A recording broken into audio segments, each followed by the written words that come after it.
Hi guys! For today's video, maiba naman po tayo guys. Ayan, so ngayon ay hindi tayo muna magre-review or mag-share ng mga nakikita nating mga loan application. Ayan. For today's video guys, ay magbibigay ako ng isang kaalaman. Wow! Medyo brainy. Charing. So for today's video, magbibigay ako ng 5 na kailangan nyong malaman bago kayo mag-click ng isang application or mga 5 na kailangan malaman bago tayo pumasok sa isang application, bago tayo mag-download, mag-click or mag-apply. Ayan. So before we go on, sa mga hindi pa nag-subscribe, mag-subscribe na, i-hit ang bell button para ma-update kayo sa upcoming videos and tutorials.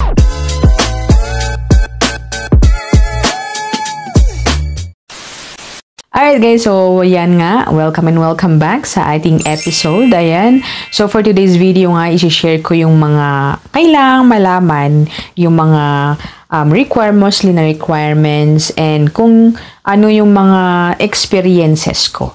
Ayan, so una, doon muna tayo sa kailangan. Ayan, so meron akong 2 na kailangan bago tayo mag-apply ng mga utangan. Ayan, so una is ID. Ayan, mostly po sa mga utangan online, online man, App Store, Mapa App Store, and Google Play Store is isa lang po ang kailangang ID. Ayan. And mostly is nag-approve agad-agad sila.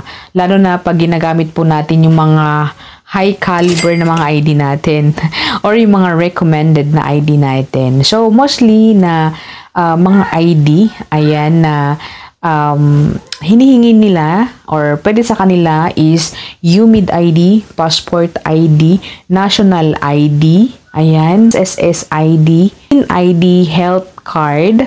Ayun po yung mga mostly nakakita ko sa mga application na nire-review po natin. And meron din yung mga iba guys, tulad ng driver's license, ayan. Second na kailangan po natin is cellphone.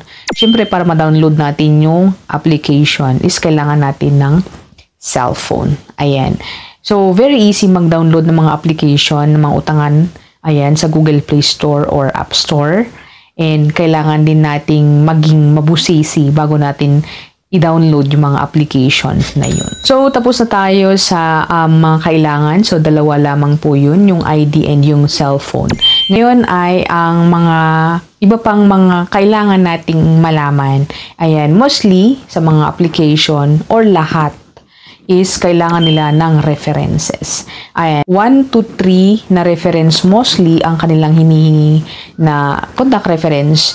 And yung iba, nangailangan sila ng 5. Pero madalang lang na application ang nangailangan ng 5. Ayan. And bakit ko nilagay ang references? Ayan.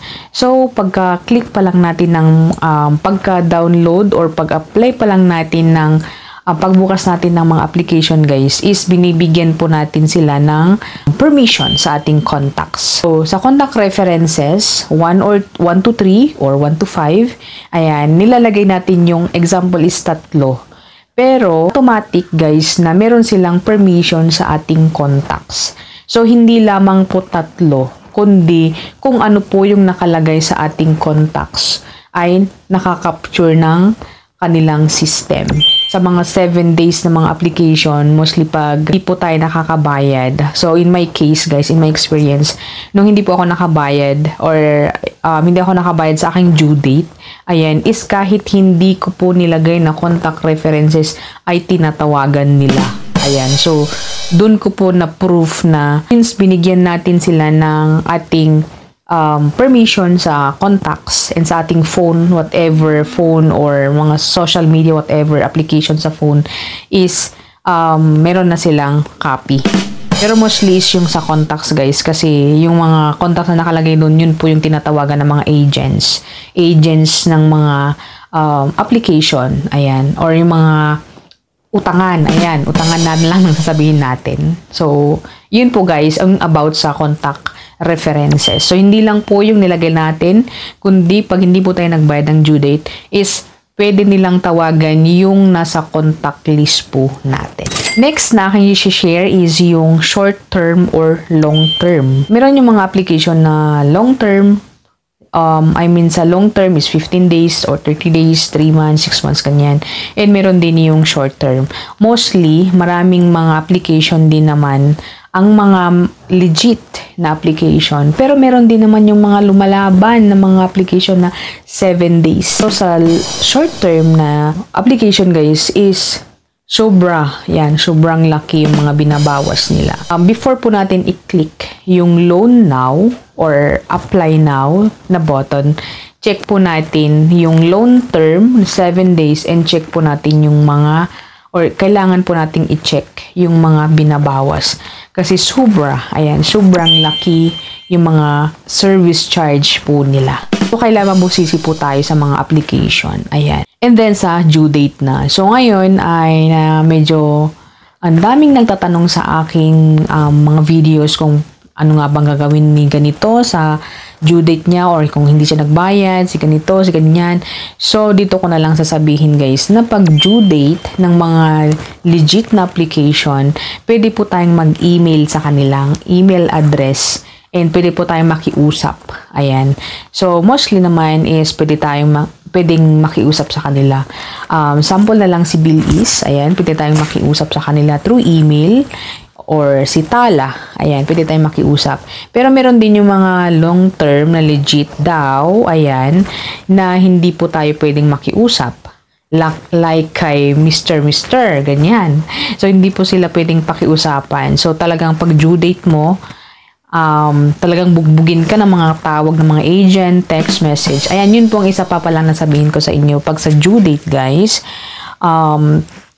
may mga application kasi na 3 days before or meron yung 5 days before pa or 3 days ay meron tawag talaga sila ng tawag and then yung messages. Ayan, so expect nyo na lang yun guys.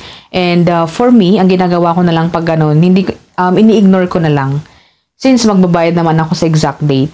Pero yun talaga guys ay parang kumukota. Ayan, hindi ako sure pero parang kumukota sila. Kasi nga, tadtadin ka talaga ng message or calls para tanungin kung kailan ka magbabayad or i-offer nila na pwede kang magbayad dun sa date na yun before sa due date mo. So, that includes maybe harassment. Kasi nga, bakit kailangan silang tatawag wala pang due date? Pero yun po ang aking experience. Ayan, meron yung 5 days before, tawag na sila ng tawag, and then 3 days before, tawag din sila ng tawag. So, para mas maganda na lang ay ignore na lang yun guys kung sakaling meron kayong loan. Pero kung wala kayong loan at nagbabalak kayo, wag na kayong mangutang. Kasi yun po talaga, pag before due date ay dami talagang tatawag sa'yo. So, ayun guys, yung mga 5 na pwede kong i-share guys as my experience. Experience ko po yun guys ha. I-share ko lang sa inyo. Baka sakaling at least meron kayong idea kung ano ba yung mga expect nyo yan sa paglo-loan or kung maglo-loan kayo, anong pwede nyong i-expect.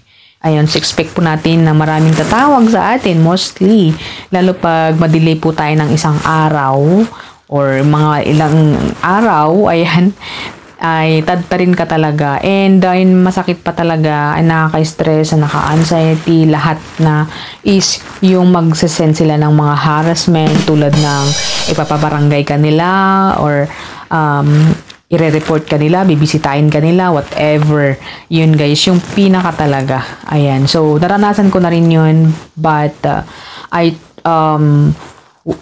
tried to ignore. One day pa lang yun guys, ang dami nang sinend. Ayan. And talagang minsan mapapasagot ka talaga. Pero for me, inignore ko na lang. Ayan, nung una, trinay ko ganyan sa mag-reply sa mga different number pa mga anong number. Ayan. So, yun po ang aking experience na aking shinare sa inyo. Ayan. And kung meron din po kayong mga experience, ay pwede yung ilagay para sa ganon, yan, yung mga first timer na mag-loan sa mga application na yan, ayan, since madaling utangan kayo, maraming nalapapaklik talaga, is at least meron na silang idea kung ano yung mga kailangan, ano yung mga i-expect nila. Ayan, meron namang goods, ayan, meron mga legit talaga, ayan, na utangan. So, Yun guys, and sana ay meron kayong napulot na aral sa videong ito. Ayan, so thank you for watching.